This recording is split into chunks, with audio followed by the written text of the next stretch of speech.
ഇതങ്ങോട്ട് എൻ്റെ മകൾ സബീന ബീവിയെ ഇത്ര ഗ്രാം മഹറിന് നിനക്ക് ഹലാലായ ഭാര്യയാക്കി ഇണയാക്കി വിവാഹം ചെയ്തിരിക്കുന്നു. ഖബിൽതു റളിതു സ്വീകരിച്ചു തൃപ്തിപ്പെട്ടു. അൽ ഫാത്തിഹ അൽഹംദുലില്ലാഹി റബ്ബിൽ ആലമീൻ ഖുൽ ഹുവല്ലാഹു ഖുൽ റബ്ബുൽ ഖുൽനാസ് ആമീൻ ബിറഹ്മതിക എല്ലാം കഴിഞ്ഞു. പിന്നെ ഉസ്താദ് പോയി അടുത്ത പരിപാടി അടുത്ത പരിപാടി തുടങ്ങാം. നിക്കാഹ് അടുത്ത സുന്നത്ത് തുടങ്ങാൻ പോകണം. അല്ലാതെ സുന്നത്താ കഴിഞ്ഞ ഇനി അടുത്ത ഫറള്. നിക്കാഹിന്റെ സ്ഥലത്ത് അടുത്ത പരിപാടി സുന്നത്ത് കഴിഞ്ഞ അടുത്ത ഫറള് പരിപാടിയാണ്. പൂത്തിരി കത്തിക്കല്, പടക്കം പൊട്ടിക്കല്, റിബൺ പൊട്ടിക്കല്, ബലൂൺ പൊട്ടിക്കല്, ഏതിലെ കൂടെയൊക്കെ പൊട്ടിക്കുന്നു. പെണ്ണിന്റെ അടിയിൽ കൂടെ പൊട്ടിക്കുന്നു, ബാവാടെ ഇടയിൽ കൂടെ പൊട്ടിക്കുന്നു, മോളിൽ കൂടെ പൊട്ടിക്കുന്നു, താഴെ കൂടെ പൊട്ടിക്കുന്നു. ആണും പെണ്ണും ചേർന്നിരുന്ന് ആട്ടിക്കുന്നു. ആട്ടം പാട്ട്. എന്താ ഇത്? നിക്കാഹിന്റെ സദസ്സുകള് മലീമസമാക്കിയാൽ അത് ജൂതന്മാരുടെ അടയാളമാണ് കേട്ടോ. ജാഹിലിയ കാലഘട്ടത്തിലെ നിക്കാഹിനെ കുറിച്ച് അള്ളാന്റെ റസൂൽ നമുക്ക് പഠിപ്പിച്ചു തന്നിട്ടുണ്ട്. ഇന്നത്തെ ഈ വർത്തമാന കാലഘട്ടത്തിലെ മുസ്ലിം സമുദായത്തിന്റെ വിവാഹം എന്ന് പറയുന്നത് ഇതേപോലെ ജൂതന്മാരെക്കാളും നസ്രാണികളെക്കാളും അതപ്പതിച്ചു പോയില്ലേ. അതിന്റെ കാരണക്കാരാണ്? സമ്പത്ത് കുഞ്ഞുകൂടിയത് കൊണ്ടാണ്. ഹലാലായ പണം കൊണ്ട് അഹങ്കരിക്കൂല. ഹറാമായ പണം അവന്റെ കുടുംബത്തിൽ വന്നു ചേർന്നപ്പോ അവനിതാ പാശ്ചാത്യ സംസ്കാരത്തെ തന്റെ മകളുടെ നിക്കാഹിന് വേണ്ടി അവൻ കോപ്പ് കൂട്ടുകയായി. ഹറാമിന് വേണ്ടി പണം ചെലവഴിക്കുന്ന വാപ്പ, ഹറാമിന് വേണ്ടി ചെലവഴിക്കുന്ന വാപ്പ അള്ളാന്റെ കോടതിയിൽ നിങ്ങളെ നാളെ പിടിച്ചു നിർത്തപ്പെടും കേട്ടോ. എത്ര നമസ്കരിച്ചിട്ടും ഇബാദത്ത് ചെയ്തിട്ടും കാര്യമില്ല.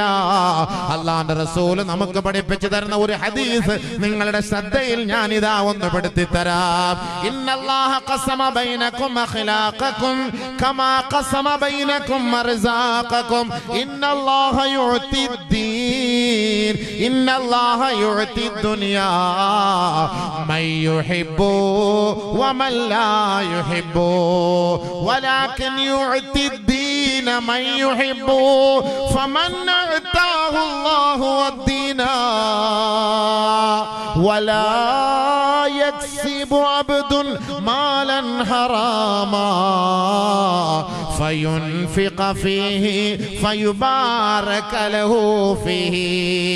ആദരവായ റസൂലുള്ളാഹി തങ്ങൾ പഠിപ്പിച്ചു തരുന്നത്, ലോക മുസ്ലിമേ, നിന്റെ പ്രവാചകനാണ്, നിന്റെ ഹബീബാണ്, നിന്റെ ചങ്കില ചോരയാണ്, നിന്റെ ജീവിതത്തിന്റെ തുടിപ്പാണ്, സത്യാസത്യ വിവേചകനാണ്, ലോകത്തിന്റെ കെടാവിളക്കാണ്. അല്ലാഹുവിന്റെ റസൂലാണ് നമുക്ക് വിവാഹം എന്ത്, വൈവാഹിക ജീവിതം എന്ത് എന്ന് പഠിപ്പിച്ചു തന്നത്. 12 ഭാര്യമാരുമായി കുടുംബ ജീവിതം നയിച്ച ഹബീബായ തങ്ങള് അവിടുത്തെ ജീവിതത്തിൽ ഒരുപാട് പ്രശ്നങ്ങൾ ഉണ്ടായിട്ടുണ്ട്, ഒരുപാട് പ്രയാസങ്ങൾ ഉണ്ടായിട്ടുണ്ട്, പട്ടിണി ഉണ്ടായിട്ടുണ്ട്, ദാരിദ്ര്യം ഉണ്ടായിട്ടുണ്ട്. അവർ പരസ്പരം മിണ്ടാതിരുന്നിട്ടുണ്ട്. പക്ഷേ ഒരു ഭാര്യയെ പോലെ ഡിവോഴ്സ് ചെയ്ത ചരിത്രമില്ല, ഒരു ഭാര്യയുടെ മുഖത്തടിച്ച ചരിത്രമില്ല, ഒരു ഭാര്യയെ തെറി വിളിച്ച ചരിത്രമില്ല, ഒരു ഭാര്യയെ സ്വന്തം വീട്ടിലേക്ക് കൊണ്ടുപോയി പറഞ്ഞു വിട്ട ചരിത്ര പാരമ്പര്യമല്ല പ്രവാചകന്റെ പാരമ്പര്യം. ആ 11 ഭാര്യമാരോടും നീതി പുലർത്തിയാണ് അള്ളാന്റെ റസൂല് ആ കുടുംബ ജീവിതം നമുക്ക് പഠിപ്പിച്ചു തന്നതെങ്കിൽ ഹബീബായ റസൂലുള്ളാഹി തങ്ങളല്ലേ നമ്മുടെ നേതാവ്. ആ റസൂലുള്ളാഹി തങ്ങളാണ് നമ്മുടെ ജേതാവ്. ആ ഹബീബാണ് നമുക്ക് നിക്കാഹ് എന്തെന്ന് പഠിപ്പിച്ചു തന്നത്. ആ മാർഗത്തിലൂടെ സഞ്ചരിക്കുന്നവനെയാണ് നാളെ ആഖിറത്തിൽ അല്ലാഹുവിന്റെ റസൂൽ പ്രതീക്ഷയോടെ കാത്തു നിന്നിട്ട് കൈക്ക് പിടിച്ച് സ്വർഗത്തിലേക്ക് കൊണ്ടുപോകുന്നത്. ആ ഹബീബായ തങ്ങളാണെങ്കിൽ അല്ലാഹുവിന്റെ റസൂൽ പഠിപ്പിച്ച നിക്കാഹായിരിക്കണം നമ്മുടെ മകന്റെയും നമ്മുടെ മകളുടെയും ആ നിക്കാഹിന്റെ വേദി ആ പ്രവാചകന്റെ വേദിയാകട്ടെ. ജൂതന്മാരുടെ വേദിയായാൽ, നസ്രാണികളുടെ വേദിയായാൽ, പാശ്ചാത്യ ലോബികളുടെ വേദിയായാൽ, മുശ്രിക്കീങ്ങളുടെ വേദിയായാൽ അല്ലാഹുവിന്റെ റസൂൽ നമ്മളെ കൈവിടും കേട്ടോ. അതുകൊണ്ടാണ് നബി തങ്ങളെ നമ്മളെ പഠിപ്പിച്ചു തന്നത്, അല്ലാഹു നിങ്ങളുടെ സ്വഭാവം നന്നാക്കിയതുപോലെ അല്ലാഹു നിങ്ങൾക്ക് റിസ്ഖും തീരുമാനിച്ചു കഴിഞ്ഞു. എത്ര കഷ്ടപ്പെട്ടാലും അല്ലാഹ് വിധിച്ചതല്ലാതെ 1 രൂപ പോലും അധികം കിട്ടൂല കേട്ടോ. എല്ലാവർക്കും സമ്പന്നന്മാരാകാൻ നോക്കിയാൽ അത് കഴിയൂല മക്കളെ, കഴിയൂല മക്കളെ. ഇന്നല്ലാഹ ഖസമ ബൈനകും അഖ്ലാഖകും കമാ ഖസമ ബൈനകും അർസാഖകും. നിങ്ങൾക്കൊരു സ്വഭാവമുണ്ടെങ്കിൽ ആ സ്വഭാവമായിരിക്കും അവസാന സമയം വരെ. അതിൽ മാറ്റമൊന്നും വലുതായിട്ട് ഉണ്ടാകാൻ പോകുന്നില്ല. എത്രത്തോളം അനാവശ്യമായ സ്വഭാവത്തിൽ നിന്നും ദുസ്വഭാവത്തിൽ നിന്നും ഇസ്ലാമിക സംസ്കാരത്തിലേക്ക് നിങ്ങൾ കടന്നു വന്നാലും നിങ്ങളുടെ പഴയ സ്വഭാവമുണ്ടല്ലോ, അതിന്റെ അല്പമെങ്കിലും നിങ്ങളുടെ കൂട്ടത്തിൽ ഉണ്ടാകുമെന്ന് ഹബീബായ ഷഫീആയ റസൂലുള്ളാഹി. വലിയ റസൂലുള്ളാഹിയുടെ പേര് കേട്ടപ്പോ നിങ്ങൾക്ക് ഒരു ബന്ധമില്ലാത്തവരെ പോലെ നിങ്ങൾ ഇങ്ങനെ പഠിപ്പിച്ചു കൊടുത്ത 22 വർഷം 25ആയി പറഞ്ഞോടാൻ സമയമായി. വേണ്ട, ഇല്ല, നിങ്ങൾക്ക് നിന്ന് പോട്ടെ. ആരും റസൂലുള്ളാഹിയുടെ പേര് കേൾക്കുമ്പോൾ വെള്ളിയാഴ്ച രാവിലെ എന്തേ സലാത്ത് പറയാത്തത്? ചില ആളുകളുടെ ചില സ്വഭാവം ഉണ്ട്, അത് മാറൂല കേട്ടോ. അതാണ് പട്ടിയുടെ പാലെടുത്ത് മറ്റേ കുഴലിനകത്ത് വെച്ചാൽ എന്തെങ്കിലും നന്നാവോ? 10 വർഷം വെച്ചാൽ നന്നാവോ? ഇല്ല. അതാണ് അല്ലാഹ് പറഞ്ഞ വാക്ക റസൂൽ, ഇന്നല്ലാഹ ഖസമ ബൈനകും അഖ്ലാഖകും. നിങ്ങൾക്കൊരു സ്വഭാവമുണ്ട്, ആ സ്വഭാവം അല്ലാഹു തീരുമാനിച്ച സ്വഭാവമാണ്. ചില ആളുകൾ ദേഷ്യം ഉണ്ടാവും, ദേഷ്യപ്പെടും, ചില ആളുകൾ ചെറിയ വിളിക്കും. പക്ഷെ അവരൊക്കെ അതിൽ നിന്ന് ജഹാലത്തിൽ നിന്ന് മാറി നല്ലൊരു അവസ്ഥയിലേക്ക് എത്തിയാലും എന്തെങ്കിലും ഒരു സ്വഭാവം വരുമ്പോൾ അവൻ പഴയ സ്വഭാവം എടുക്കും. എനിക്ക് ഒരുപാട് അനുഭവങ്ങളുണ്ട്, എനിക്ക് അങ്ങനെ ഒരുപാട് സുഹൃത്തുക്കളുണ്ട്. ഞാൻ പറയും, എന്റെ ജഹാലത്ത് ഇതൊരിക്കും മാറില്ല, നീ വല്ല ഇബാദത്തൊക്കെ ചെയ്ത് നടന്നിട്ട് എന്റെ ആ പഴയ ജാഹിലിയ കാലത്തെ സ്വഭാവം മാറ്റാത്ത എന്താ? ബഹുമാനപ്പെട്ട അബൂദർ റളിയല്ലാഹു തആല അൻഹു, ബഹുമാനപ്പെട്ട ബിലാൽ റളിയല്ലാഹു തആല അൻഹുവിനെ ഒരിക്കൽ വിളിച്ചില്ലേ, കറുത്തവളുടെ മോനെ. നമ്മുടെയൊക്കെ നാട്ടിൽ തള്ളയ്ക്കും നന്ദിക്കൊക്കെ വിളിക്കുന്ന പോലെയാണ് അതിന്റെ അർത്ഥം.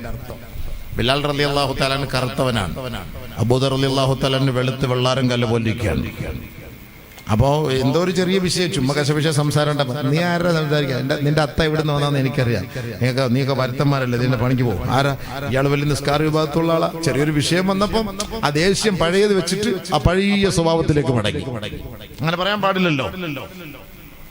അബൂദർ റളിയല്ലാഹു തആല ജാഹിലിയ കാലഘട്ടത്തിൽ നിന്ന് നല്ല ഇബാദത്തും ദീനിയായ ബോധമുള്ള മനുഷ്യനായി വന്നതാണ്. സഹാബിയ നബിതങ്ങളുടെ എല്ലാമാണ്. പക്ഷേ ഒരു സമയത്ത് ബിലാൽ റളിയല്ലാഹു തആല എന്തോ ഒരു ചെറിയൊരു ഉടക്കുണ്ടായപ്പോ ബിലാൽ റളിയല്ലാഹു തആല നോക്കിട്ട് പറഞ്ഞേ, കറുത്തവളുടെ മോനെ പോടാ, നിനക്കൂടെ എന്താ അവകാശം? ബിലാൽ റളിയല്ലാഹുവിന് ഭയങ്കര വിഷമായി പോയത്. ബിലാൽ റളിയല്ലാഹു തആല അൻഹു നബിയുനാ റസൂലുള്ളാഹി തങ്ങളുടെ അലറത്തിൽ പോയിട്ട് പറഞ്ഞു, യാ റസൂലല്ലാഹ്, എന്നെ അബൂദർ എന്റെ ഉമ്മയെ അധിക്ഷേപിച്ചു ഹബീബേ, എന്റെ ഉമ്മയെ ചേർത്ത് എന്നെ വേദനിപ്പിച്ചു നബിയേ. അല്ലാഹുവിന്റെ റസൂൽ വിളിച്ചിട്ട് അബൂദറിനോട് പറഞ്ഞു, അബൂദറേ, ഇനിയും നിന്റെ ജാഹിലിയ കാലഘട്ടത്തിൽ സ്വഭാവം മാറ്റാൻ സമയമായില്ലയോ? അല്ലാഹുവിന്റെ റസൂൽ അബൂദറിനെ താക്കീത് ചെയ്തപ്പോ പെട്ടെന്ന് പശ്ചാത്തപിച്ച് ചരിഞ്ഞു കിടന്നിട്ട് കറുത്ത വർഗക്കാരനായ ബിലാലിനെ വിളിച്ചിട്ട് പറയുകയാ, ബിലാലേ, പൊറുക്കണം കേട്ടോ, എന്റെ മുഖത്ത് അവിടുത്തെ കറുത്ത കാലുകൊണ്ടൊന്ന് ചവിട്ടണേ, അതിന് പരിഹാരം. എന്റെ മുഖത്തൊന്ന് ചവിട്ട്, പ്ലീസ് ചവിട്ട് ബിലാൽ. ഞാൻ എന്റെ അറിവില്ലായ്മ, എന്റെ ജാഹിലിയ കാലഘട്ടം ഞാൻ ഓർത്തുപോയി, അതുകൊണ്ട് ഞാൻ പറഞ്ഞുവാണ്, എന്നെ ചവിട്ട്, അതിന് പരിഹാരമാണ്. വേണ്ട, ഞാൻ ചവിട്ടൂല, അത് വേണ്ട, എനിക്ക്. അവരപ്പോഴേ അത് തിരുത്തി മനസ്സിലാക്കി. നമ്മൾ ഇനി ഇങ്ങനെയുള്ള ജാഹിലിയ കാലത്ത് അമ്മേ, അത് പഴയ കാലമൊക്കെ ഇപ്പൊ പറയാ, ഇയാള് പോടോ, നീ ആരാ, നിനക്കെന്താ പറയാ അയാളെ കുറിച്ച്? അങ്ങനെ നമ്മൾ പറയുള്ളൂ. എന്നാൽ തിരുത്താനല്ല തയ്യാറ്. ആ ശരി, സംഭവിച്ചാണ്, പോട്ടെ പോട്ടെ, ശരി ശരി, അത് അറിയാതെ സംഭവിച്ചുവാണ്, ഞാൻ പണ്ടത്തെ കാലം ഓർമ്മ പൊരുത്തപ്പെട്ട. അസ്സലാമു അലൈക്കും വറഹ്മത്തുള്ളാഹി. നമ്മളാ വീണ്ടും അതിൽ തന്നെ പിടിക്കും. ഞാൻ പിടിച്ച മൊയിലിന് 3 കൊമ്പ്, അത് തന്നെ പിടിച്ചിരിക്കും. അതൊന്നും ഇസ്ലാമികമല്ല.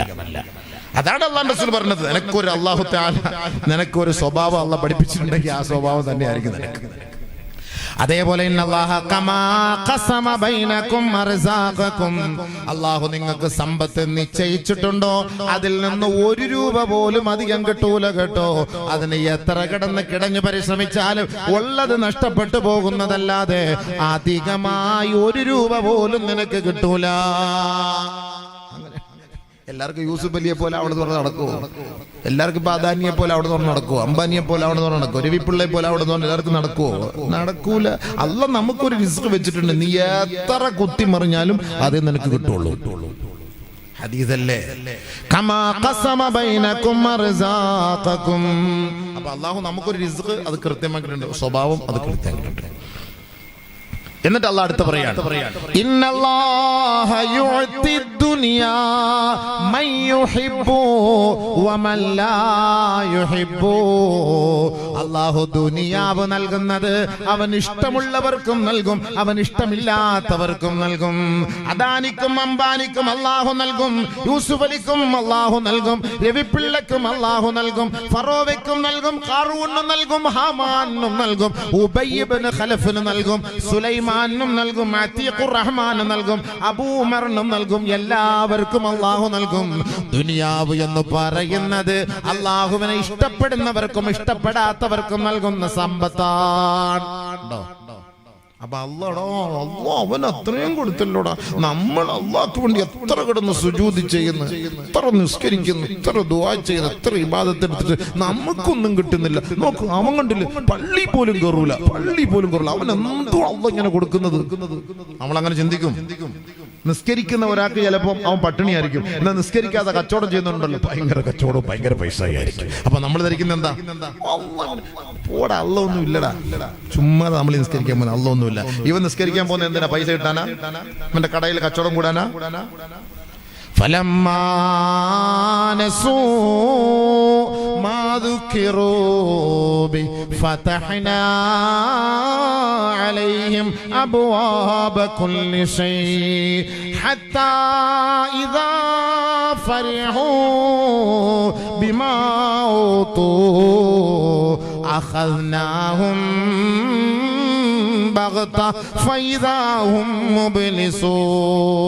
അല്ലാഹുവിനെ ധിക്കരിച്ച് അല്ലാഹു നമ്മളോട് കൽപ്പിച്ച കാര്യങ്ങളെല്ലാം മതിമറന്ന് വിസ്മരിച്ച് ദുനിയാവിൽ ജീവിക്കുന്ന വ്യക്തികൾക്ക്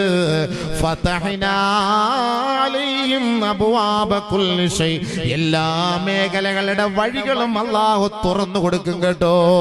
എല്ലാ വഴികളും അല്ലാഹു തുറന്നു കൊടുക്കുമ്പോ ഹത്താ ഇദാ ഫരിഹൂ ബിമാ ഊതു, അവർ ആനന്ദത്തിന്റെ നൃത്തം ചവിട്ടുന്ന സമയത്താ അഖദ്നാഹും ബഗ്താ, ഒരൊറ്റ പിടി നാം അവരെ പിടിക്കുക. ഫൈദാഹും മുബ്ലിസൂൻ, അപ്പോൾ അവർ നിരാശരാകും. ഇങ്ങനെ അടിച്ചു പൊളിക്കണം. നല്ല കിട്ടിയ സമ്പത്തുണ്ട്, അടിച്ചു പൊളിക്കാം. അല്ലാഹ് മതി മറന്ന് പള്ളിയും വേണ്ട, പട്ടണവും വേണ്ട, ഇബാദത്തും വേണ്ട, നിസ്കാരവും വേണ്ട, നോമ്പും വേണ്ട, ഒന്നും വേണ്ട. അവരാ സമയത്ത് അടിച്ചു പൊളിക്കും. പക്ഷെ ഇഷ്ടം പോലെ അല്ലാഹ് പണം കൊടുക്കും. ഒരൊറ്റപ്പിടുത്തം അല്ലാഹ് അവനെ പിടിക്കും. കക്കൂസിലിരിക്കുമ്പോ എഴുന്നേക്കാൻ വയ്യ, ഭാര്യയെ വിളിക്കാൻ വയ്യ, ഒന്നും ചെയ്യാൻ വയ്യ. സുബ്ഹാനല്ലാഹ്. അവസാനം ഭാര്യ തേരക്കെ പിടിച്ചു പോകുമ്പോ യൂറോപ്യൻ ക്ലോസറ്റിൽ ചാരിയിരിക്കുന്ന ഭർത്താവിനെയാണ് കാണാൻ കഴിയുക. പടച്ചവൻ കാത്തുരക്ഷിക്കട്ടെ. അവസാനം ആ മനുഷ്യന്റെ മയ്യത്ത് കൊണ്ടുവരുന്നതും ഇവൻ നിഷേധിച്ച ഈ പള്ളിയുടെ തിരുമുറ്റത്തല്ലേ. ഈ പള്ളിയിലേക്ക് വരാതെ, ഈ പള്ളിയുമായി ബന്ധമില്ലാത്ത അതേ സ്ഥലത്ത് തന്നെയല്ലേ അവന്റെ മയ്യത്ത് കൊണ്ടുവരുന്നത്. അവിടെയല്ലേ ജനങ്ങൾ ഒരുമിച്ച് നിന്ന് അവന് വേണ്ടി ദുആ ചെയ്യുന്നത്, നമസ്കരിപ്പിക്കുന്നത്. അതുകൊണ്ട് സഹോദരാ, അല്ലാഹു നമുക്കൊരു റിസ്ഖിയെ തീരുമാനിച്ചിട്ടുണ്ടെങ്കിൽ അത് അല്ലാഹു നമുക്ക് നൽകും. അതിനപ്പുറത്തേക്ക് നമ്മൾ പ്രതീക്ഷിക്കുകയേ വേണ്ട. അതുകൊണ്ട് അല്ലാഹ് എല്ലാവർക്കും റിസ്ക് കൊടുക്കും. ദുനിയാവ് അല്ലാഹ് എല്ലാവർക്കും കൊടുക്കും. അത് അല്ലാഹുവിന്റെ ഒരു തീരുമാനമാണ്. ഇന്നല്ലാഹ യുഅതി ദുനിയ മൻ യുഹിബ്ബു വമൻ ലാ യുഹിബ്ബു വലാകിൻ യുഅതി ദീന ഇല്ലാ മൻ യുഹിബ്ബു. പരിശുദ്ധമായ ഈ ദീനുണ്ടല്ലോ, ഈ ഈമാനിക ജീവിതമുണ്ടല്ലോ, ഈ ശരീഅത്തുണ്ടല്ലോ, അല്ലാഹു അത് നൽകുന്നത് ഈമാൻ അല്ലാഹ് ഇഷ്ടപ്പെട്ടവർക്ക് മാത്രമാണ്. അവിടെയാണ് പോയിന്റ്. അല്ലാഹു ദീൻ നൽകുന്ന ആർക്കാ? അല്ലാഹ് ഇഷ്ടപ്പെട്ടവർക്ക് അല്ലാഹ് ദീൻ കൊടുക്കുള്ളൂ. അല്ലാഹ് ഇഷ്ടപ്പെട്ടവർക്ക് കൊടുക്കുള്ളൂ. നമ്മൾ മനസ്സിലാക്കിക്കോ, അല്ലാഹു എന്നെ ഇഷ്ടപ്പെട്ടത് കൊണ്ടാണ് ഞാൻ ആലിമായത്. അല്ലാഹ് എന്നെ ഇഷ്ടപ്പെട്ടത് കൊണ്ടാണ് ഞാൻ നമസ്കാരമുള്ളവനായത്. അല്ലാഹ് എന്നെ ഇഷ്ടപ്പെട്ടത് കൊണ്ടാണ് എനിക്ക് ദഅവത്ത് ചെയ്യാൻ ഭാഗ്യം കിട്ടിയത്. അല്ലാഹ് എന്നെ ഇഷ്ടപ്പെട്ടത് കൊണ്ടാണ് 5 നേരം നമസ്കരിക്കാൻ എനിക്ക് ഭാഗ്യം കിട്ടിയത്. അല്ലാഹു എന്നെ ഇഷ്ടപ്പെട്ടു എന്നതിന്റെ ഏറ്റവും വലിയ തെളിവാണ് അല്ലാഹു ദീൻ എന്ന് പറയുന്ന ഈ മഹത്തായ സംഭാവന നമ്മളുടെ മേലേൽപ്പിച്ചത്. അല്ലാഹു നമുക്ക് തന്നത്, ദീൻ തന്നത്, അല്ലാഹ് നമ്മളെ ഇഷ്ടപ്പെട്ടു എന്നതിന്റെ തെളിവാണ്. ഇന്നല്ലാഹ യുഅതി ദീന മൻ യുഹിബ്ബു. അല്ലാഹ് ഇഷ്ടപ്പെട്ടവർക്ക് കൊടുക്കുന്ന ഒരു സാധനമാണ് ദീൻ. ദുനിയാവ് അല്ലാഹ് ഇഷ്ടമുള്ളവർക്ക് കൊടുക്കും, ഇഷ്ടമില്ലാത്തവർക്ക് കൊടുക്കും. അതൊന്നും ചർച്ചയില്ല. ഖാറൂന് അല്ലാഹു ദുനിയാവ് കൊടുത്തില്ലേ? വാരിക്കോരി അല്ലാഹു ദുനിയാവ് ഖാറൂന് കൊടുത്തില്ലേ? ഹാമാന് കൊടുത്തില്ലേ? ഫറോവയ്ക്ക് കൊടുത്തില്ലേ? അവരെ അല്ലാഹു ഇഷ്ടപ്പെട്ടെന്ന് നിങ്ങൾക്ക് ആർക്കെങ്കിലും പറയാൻ കഴിയുമോ? അബൂജഹലും മുത്തുബത്തും ഷൈബത്തും ഉബയ്യ് ഇബ്നു ഖലഫും മക്കയുടെ മടിത്തട്ടിൽ കിടന്ന് സ്വർഗ ജീവിതം നയിക്കുന്ന സമയത്ത് അല്ലാഹുവിന്റെ റസൂലും സഹാബത്തും ശഅബു അബീ താലിബിൽ 3 വർഷത്തോളം പട്ടിണി കിടന്നപ്പോ നിങ്ങളിൽപ്പെട്ട ആരെങ്കിലും കരുതുവോ അല്ലാഹുവിന് അല്ലാഹുവിന്റെ റസൂലിനോട് വെറുപ്പാ? അല്ലാഹുക്ക് ഇഷ്ടം അബൂജഹലിനോടും ഉത്ബത്തിനോടും ഷൈബത്തിനോടുമാണെന്ന് ആരെങ്കിലും പറയോ? നബിയുനാ റസൂലുള്ളാഹി തങ്ങൾ പറഞ്ഞില്ലേ, ശഅബു അബീ താലിബിൽ 3 വർഷം ഉപരോധത്തിൽ ഏർപ്പെട്ട സമയത്ത് ഞങ്ങൾക്ക് ഭക്ഷണം കിട്ടാതെ വന്നപ്പോ ആടുമാട് ഒട്ടകങ്ങൾ കഴിക്കുന്ന പച്ചിലകൾ കഴിച്ചിട്ടാണ് കഴിഞ്ഞുകൂടിയത്.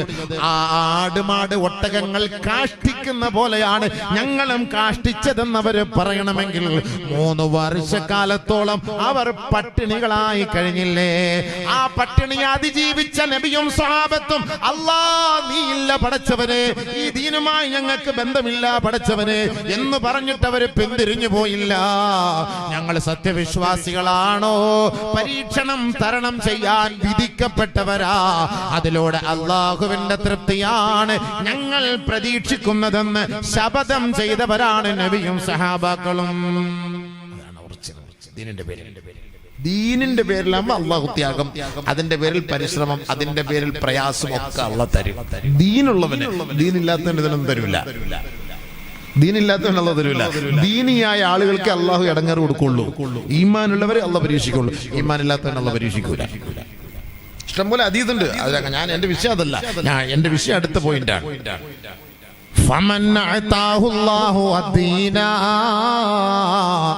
അള്ളാഹു ആർക്കാണോ ദീൻ നൽകിയത് അവർക്ക് അള്ളാഹു നൽകുന്ന ഉപദേശമാണ് ഞാൻ പറയാൻ പോകുന്നത്. ولا يكسب عبد مالا حراما. ആരെങ്കിലും ഹറാമായ സമ്പാദ്യം ഒരു സത്യവിശ്വാസി സമ്പാദിക്കൽ അല്ലാഹ്ക്ക് ഇഷ്ടമില്ലാത്ത കാര്യമാണ്. അവൻ ആ സമ്പാദ് അള്ളാന്റെ മാർഗത്തിൽ അവൻ ചെലവ് ചെയ്യും. അതിൽ ബർക്കത്ത് കിട്ടാൻ അവൻ പ്രാർത്ഥിക്കുകയും ചെയ്യും. പക്ഷേ ആ ഹറാമായ സമ്പത്ത് അല്ലാഹു സ്വീകരിക്കുകയില്ല. അതിലൂടെ അവൻ പ്രാർത്ഥനയും അല്ലാഹു അംഗീകരിക്കുകയുമില്ല. ഞാൻ പറഞ്ഞു വന്നത്, ഹലാലായിട്ട് ആരെങ്കിലും സമ്പാദിച്ചാൽ അത് ഹറാമായ മാർഗത്തിൽ ചെലവ് ചെയ്യരുത്. അതാണ് എന്റെ ആശയം. ولا يكسب عبد مالا حراما مالا حلالا فينفق فيه فيبارك له فيه. ഹലാലായ സമ്പാദ്യം അല്ലാഹുവിന്റെ മാർഗത്തിൽ ചെലവ് ചെയ്യണം. من طلب الدنيا حلالا استعفافا من المسألة وسعيا على أهله وتعطفا على جاره لقي الله تعالى ووجهه كالقمر ليلة البدر أو كما قال حبيبنا رسول الله. അല്ലാഹു നമുക്ക് പണം തരുന്നത് 3 കാര്യങ്ങൾക്ക് വേണ്ടിയാണ്. നമ്മുടെ സമ്പാദ്യം 3 കാര്യങ്ങൾക്ക് വേണ്ടിയാ. ഒന്ന്, ഇസ്തിഗ്ഫാഫൻ മിനൽ മസ്അല. മറ്റുള്ളവരോട് നമ്മളോ നമ്മുടെ മക്കളോ യാചിക്കാൻ പാടില്ല. മറ്റുള്ളവരുടെ മുന്നിൽ പോയി തെണ്ടാൻ പാടില്ല. എന്റെ മക്കള് പട്ടിണിയാണ്, എന്റെ ഭാര്യ പട്ടിണിയാ, ഞങ്ങൾക്ക് വീടില്ല, സ്വത്തില്ല, സഹായിക്കടേ. അങ്ങനെ ഒരു യാചനയെ നിരോധിച്ച മതമാണ് ഇസ്ലാം. അതുകൊണ്ട് യാചിക്കാതിരിക്കാനാണ് അല്ലാഹു നമുക്ക് ഹലാലായ കച്ചവടം നൽകിയത്, ഹലാലായ ബിസിനസ് നൽകിയത്. ഒന്നാമത്തെ പാഠം അതാണ്. രണ്ടാമത് തന്റെ ഭാര്യയ്ക്ക് വേണ്ടിയാണ് അവൻ സമ്പാദിക്കുന്നത് കേട്ടോ, തന്റെ മക്കൾക്ക് വേണ്ടിയാണ് അവൻ സമ്പാദിക്കുന്നത് കേട്ടോ. തന്റെ ഭാര്യയോ മക്കളോ ഹറാമിന്റെ പണം നിന്ന് വളരാൻ പാടില്ല. തന്റെ മക്കള് പട്ടിണി കിടന്നിട്ട് അന്യവന്റെ മുതൽ അനുവാദമില്ലാതെ അവൻ കഴിക്കാൻ പാടില്ല, തിന്നാൻ പാടില്ല. അവൻ പട്ടിണി കിടക്കുമ്പോ പടച്ചറബേ അയൽവക്കത്തുള്ള പലിശക്കാരൻ കൊണ്ടുവരുന്ന സമ്പത്തിൽ നിന്ന് മീൻ വാങ്ങി കഴിക്കാൻ പാടില്ല. അതുകൊണ്ട് മാതാപിതാക്കൾ സമ്പാദിക്കുന്നത് മക്കൾക്കും ഭാര്യയ്ക്കും വേണ്ടിയാണ് കേട്ടോ. മൂന്നാമത് നമ്മുടെ സമ്പാദ്യം അയൽവക്കക്കാരെ കൂടെ പരിഗണിച്ച് നിങ്ങൾ കൊടുക്കണം കേട്ടോ. നമ്മൾ മാത്രം സമ്പാദിച്ച് തിന്നരുത്, നമ്മുടെ മക്കളെ മാത്രം തീറ്റിക്കരുത്. നമ്മുടെ അയൽവക്കത്ത് കിടക്കുന്ന 40 വീട്ടുകാരെ കൂടെ പരിഗണിക്കണേ. നീ മീൻ കച്ചവടം കഴിഞ്ഞിട്ട് നിന്റെ പെട്ടിയിൽ അല്പം മീൻ അധികമുണ്ടോ, അയൽവക്കത്തുള്ളവർക്ക് കൂടി നീ കൊടുത്ത് നീ സഹായിക്കണേ. അതാണ് നമ്മുടെ സമ്പാദ്യം ഹലാലാണ് എന്നതിന്റെ തെളിവെന്ന് നബിയുനാ റസൂലുള്ളാഹി. ഈ 3 രീതിയിലാണ് നീ സമ്പാദിക്കുന്നതെങ്കിൽ ഖിയാമത്ത് നാളിൽ അവൻ വരുന്നത് ഏത് കോലത്തിലാണെന്നറിയോ?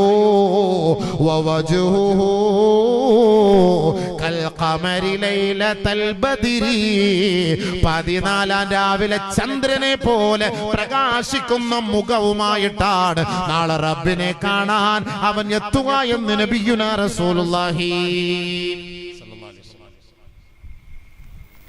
അപ്പൊ സത്യവിശ്വാസിയായ ദീൻ കിട്ടിയ നമ്മുടെ പണം എന്ത് ചെയ്യാൻ പാടില്ല? ഹലാലായിട്ട് ചെലവാക്കണം, ഹറാമായിട്ട് ചെലവാക്കാൻ പാടില്ല. അത് നമ്മൾ കല്യാണത്തിന് ഗാനമേളയ്ക്ക് വേണ്ടി മാറ്റിവെച്ചാൽ, മഞ്ഞ കല്യാണത്തിന് വേണ്ടി മാറ്റിവെച്ചാൽ, ചുവപ്പ് കല്യാണത്തിന് വേണ്ടി മാറ്റിവെച്ചാൽ, ആവശ്യമില്ലാത്ത പൂത്തിരി കത്തിക്കലും പടക്കം പൊട്ടിക്കലും അതിനു വേണ്ടി നമ്മൾ ആ പണം മാറ്റിവെച്ചാൽ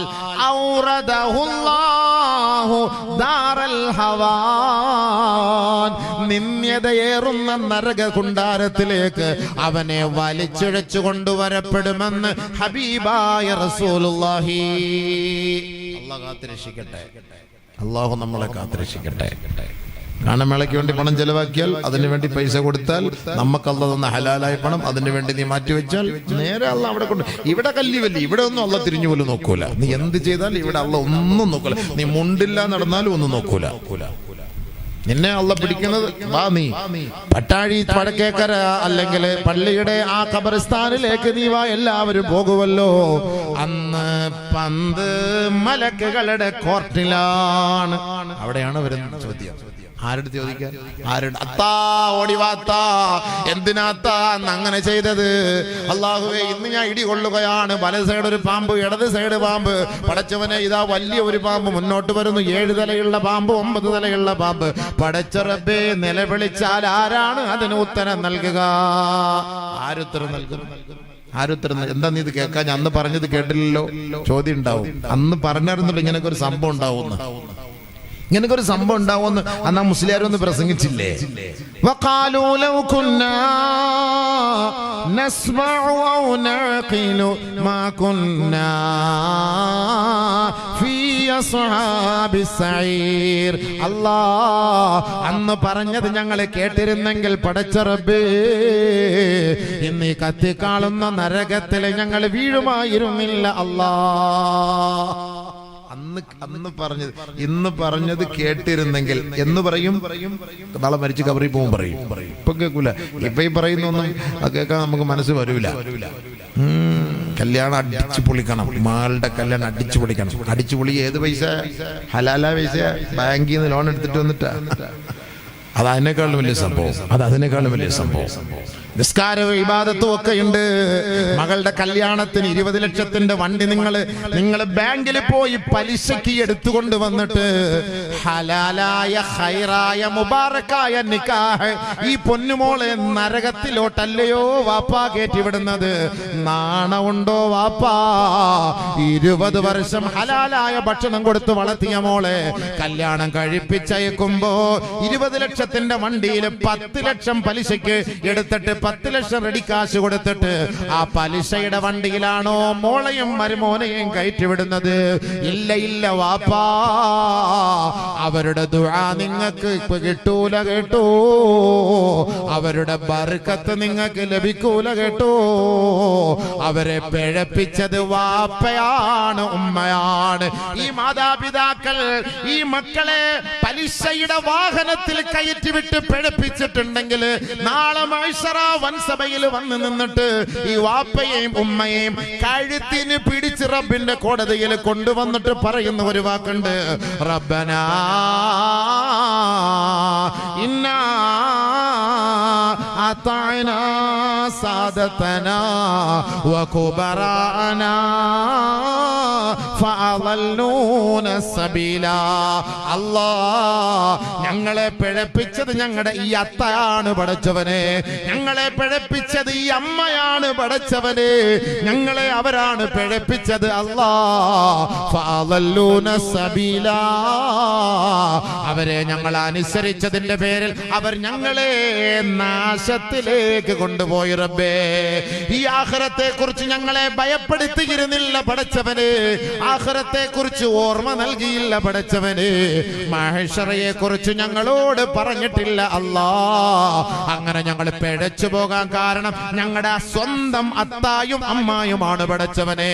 അതുകൊണ്ട് ആ മാതാപിതാക്കളെ സാക്ഷ്യപ്പെടുത്തിയിട്ട് ഈ മക്കൾ ചെയ്യുന്ന മറ്റൊരു ദുആ കൂടെ കേട്ടോ. ഖുർആനാണ്, ഖുർആനാ. റബ്ബനാ ആതിഹിം ലഅഫൈനി മിനൽ അദാബ് വൽഅൻഹും ലഅനൻ കബീറാ. അതുകൊണ്ട് ഞങ്ങളെ നീ ശപിക്കല്ലേ അല്ലാ, ഞങ്ങളെ നീ ശിക്ഷിക്കല്ലേ അല്ലാ, ഇതിന്റെ ഇരട്ടി ശിക്ഷ കൊടുത്ത് ഞങ്ങളുടെ മാതാപിതാക്കളെ നീ ശപിക്കണേ അല്ലാ. മക്കളെ മാതാപിതാക്കൾക്കെതിരെ നാളെ ആഖിറത്തിൽ ചെയ്യുന്ന ദുആ, മക്കൾ മാതാപിതാക്കൾക്കെതിരെ ആഖിറത്തിൽ ചെയ്യുന്ന ദുആ. ഹലാലായിട്ട് കല്യാണം കഴിപ്പിച്ചു കൊടുക്കേണ്ടതിനാണ്. ഹറാമായ വഴികൾക്കൊക്കെ കോപ്പ് കൂട്ടിയിട്ട് നാളെ റബ്ബിന്റെ കോടതിയിൽ എത്തുമ്പോൾ മക്കൾ കൈവിടും. ഞാനല്ല, ഞങ്ങളുടെ അത്തയാണ്, ഞങ്ങളുടെ അമ്മയാണ് ചെയ്തത്, ഞാനല്ല. വലാ യസ്റു വാസിറതു വിസ്റ ഉഖറാ. ഒരാളും മറ്റൊരാളുടെ ചുമടെടുക്കൂല കേട്ടോ. ഒരാൾ മറ്റൊരാളുടെ ചുമടെടുക്കൂല. وَإِن تَدْعُ مُثْقَلَةٌ إِلَى حِمْلِهَا لَا يُحْمَلْ مِنْهُ شَيْءٌ وَلَوْ كَانَ ذَا قُرْبَى. ഒരൽപ്പം ചുമട് എന്റെ ഒന്നെടുക്കടാ എന്റെ കൊച്ചാപ്പാട മോനെ, നീ എന്റെ അനിയന്റെ മോനല്ലേ, നീ എന്റെ ജ്യേഷ്ഠന്റെ മോനല്ലേ, എന്റെ മകളുടെ കല്യാണത്തിന് രാപ്പകലില്ലാതെ ഓടി നടന്നവനല്ലേ, എന്റെ അല്പം ചുമട് നീ ഒന്ന് എടുക്കടാ മോനെ. ആരെങ്കിലും ഈ ചുമടൊന്ന് ഏറ്റെടുക്കുവോ എന്ന് പറഞ്ഞ് തലയിൽ കൈവച്ച് നാളെ മഹ്ശറയിലൂടെ സഞ്ചരിക്കുമ്പോ സുബ്ഹാനല്ലാഹ്, ഒരാള് പോലും ഏറ്റെടുക്കൂല. വലൗ കാന ദാ ഖുർബാ, അത് രക്തബന്ധുവാണെങ്കിൽ പോലും ഏറ്റെടുക്കൂല കേട്ടോ. സ്വന്തം ഭാര്യ ഏറ്റെടുക്കൂല, സ്വന്തം ഭർത്താവ് ഏറ്റെടുക്കൂല. കാരണം അവിടുത്തെ അവസ്ഥ എങ്ങനെയാണ്?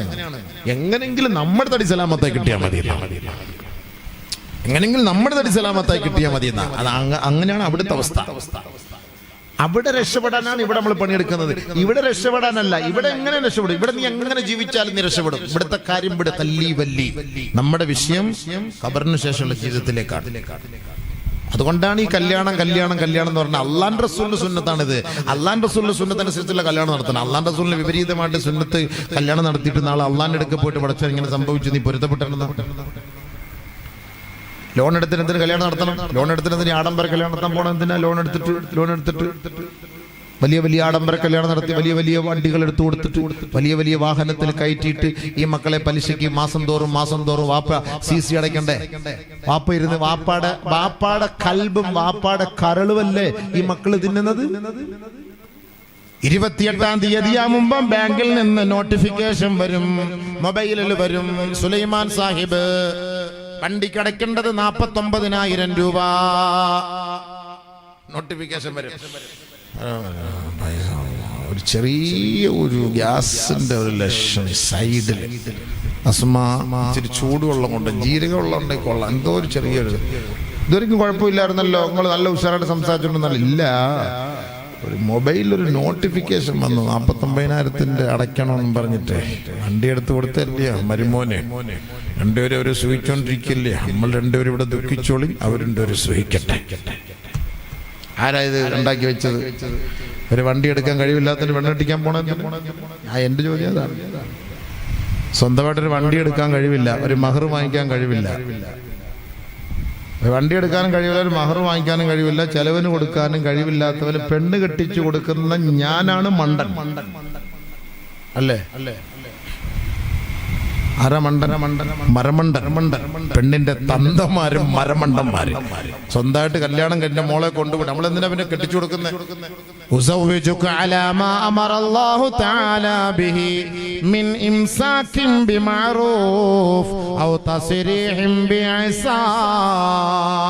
ഇതാണ് കല്യാണത്തിന്റെ ഉടമ്പടി. കല്യാണത്തിന്റെ ഉടമ്പടി ഇതാണ്.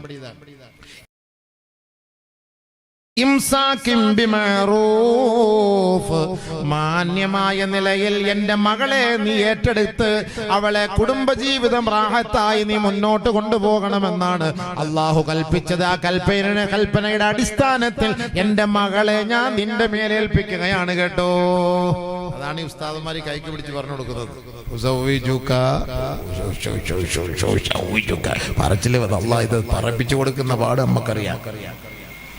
വല്ലപ്പോഴൊക്കെ ഒന്ന് പള്ളിയിലൊക്കെ ഒന്ന് കയറണം, ഇച്ചിരി അറബിയൊക്കെ ഒന്ന് പഠിക്കണം, ഖുർആനൊക്കെ ഒന്ന് ഓതണം.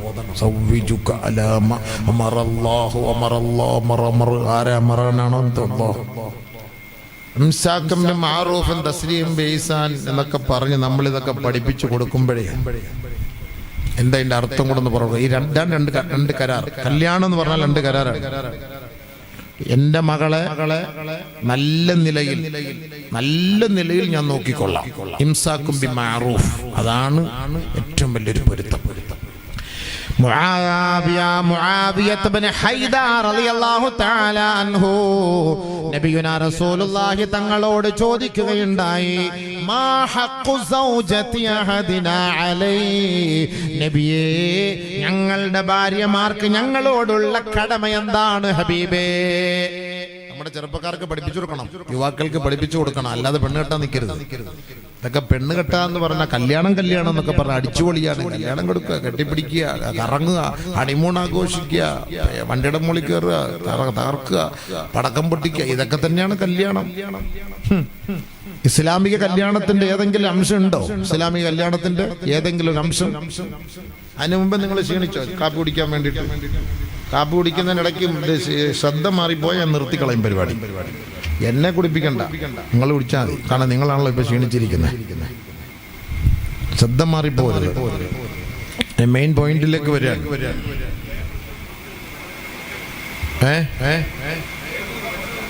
പെട്ടെന്ന് കൊടുത്ത് തീർക്കണം. അല്ലാതെ ഈ ചുമ്മാ ചായയും കൊടുത്ത് ഇതിനിടയ്ക്ക് അതും പിടിച്ചിട്ട് പിള്ളേരൊക്കെ വിളിച്ച് കൊടുത്ത് പെട്ടെന്ന് കൊടുക്കും. മക്കളെ പെട്ടെന്ന് കുടിച്ചിട്ട് അവസാനം എടുത്ത് ഇതിനകത്ത് ഒഴിച്ച് വയ്ക്കാം.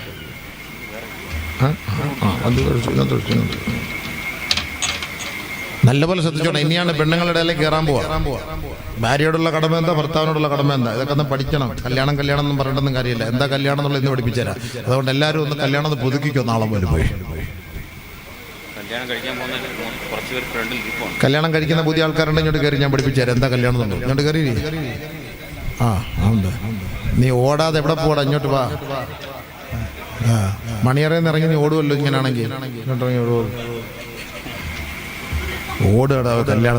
ഇതിനാണ് ഈ ഓടിച്ചിട്ടൊരു കല്യാണം എന്ന് പറയുന്നത്. മനസ്സിലായില്ലേ? ഒരു കാലഘട്ടം വരും, ഖിയാമത്ത് നാളിന്റെ അടയാളം 50 പെണ്ണുങ്ങളായിരിക്കും ഒരു പുരുഷന്. 50 പെണ്ണുങ്ങൾ. ഗതിയില്ലാതെ ഇവൻ ഓടുമെന്ന് പറഞ്ഞ ഇവൻ പട്ടാഴിന്ന് കടുവാത്തോട് വരെ ഓടിയിട്ട് ഒരു വലിയ പ്ലാവി കയറും, പിടിച്ച് താഴെ ഇടും. സൈനവ ഇങ്ങോട്ട് താഴെ വലിച്ചിടുമെന്ന ഹദീസ്. അവനെ ഖിയാമത്ത് നാളിന്റെ അടയാളം 50 പെണ്ണുങ്ങൾ. അള്ളാഹു കാത്തിരക്ഷിക്കട്ടെ. ഇടത് കൈ കൊണ്ട് ആരും കുടിക്കരുത്, വലത് കൈ കൊണ്ട് കുടിക്കണം.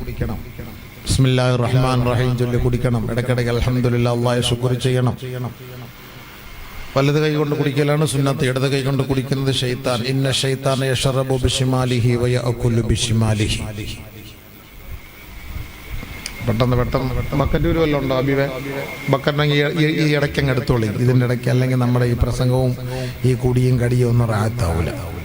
എല്ലാവരും ഒന്ന് സഹായിച്ചോളൂ ബക്കറ്റിനകത്ത്. എൻ്റെ കൂട്ടത്തിൽ അതും കൂടെ റാഹത്ത്. അടപ്പെല്ലാം അങ്ങ് മാറ്റി നമുക്ക് പൈസ ഒക്കെ നിറച്ച് കിട്ടിയിട്ട് നമുക്ക് അടച്ചു വെക്കാം. ബിസ്മില്ലാ.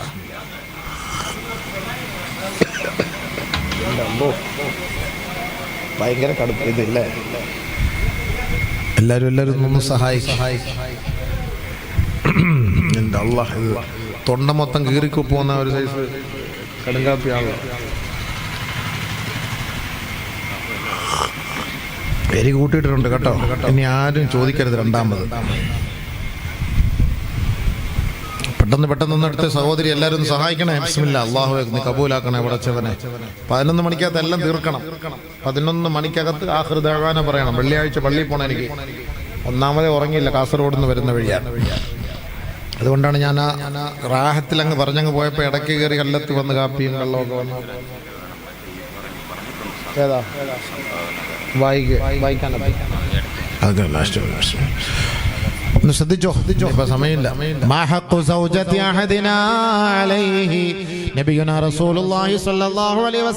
തങ്ങളോട് സഹാബി ചോദിക്കുകയാണ്, ഞങ്ങൾക്ക് ഞങ്ങളുടെ ഭാര്യമാരോടുള്ള കടമ എന്താണ് നബിയേ?